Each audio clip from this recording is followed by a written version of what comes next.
ইসলাম শুধু একটি ধর্ম নয়, এটি একটি পূর্ণাঙ্গ জীবন ব্যবস্থা।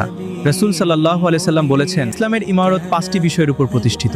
1. লা ইলাহা ইল্লাল্লাহু মুহাম্মাদুর রাসূলুল্লাহর সাক্ষ্য প্রদান, অর্থাৎ এই বিশ্বাস করা ও ঘোষণা করা যে আল্লাহ ছাড়া কোনো উপাস্য নেই এবং মুহাম্মদ সাল্লাল্লাহু আলাইহি ওয়াসাল্লাম আল্লাহর বান্দা ও রাসূল।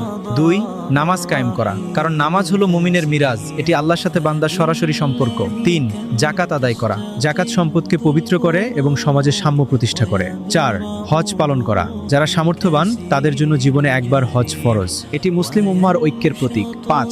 রমজান মাসের রোজা রাখা, রোজা আমাদের তাকওয়া শিক্ষা দেয়, ধৈর্য ও আত্মসংযম শেখায়। এই 5টি স্তম্ভই ইসলামের ভিত্তি। যেমন একটি দালান স্তম্ভ ছাড়া দাঁড়াতে পারে না, তেমনি এই 5টি ভিত্তি ছাড়া ইসলাম পূর্ণতা পায় না। আসুন আমরা নিজেদের ঈমানকে মজবুত করি এবং এই 5টি ভিত্তিকে জীবনে দৃঢ়ভাবে প্রতিষ্ঠা করি। আল্লাহ আমাদের কবুল করেন, আমিন।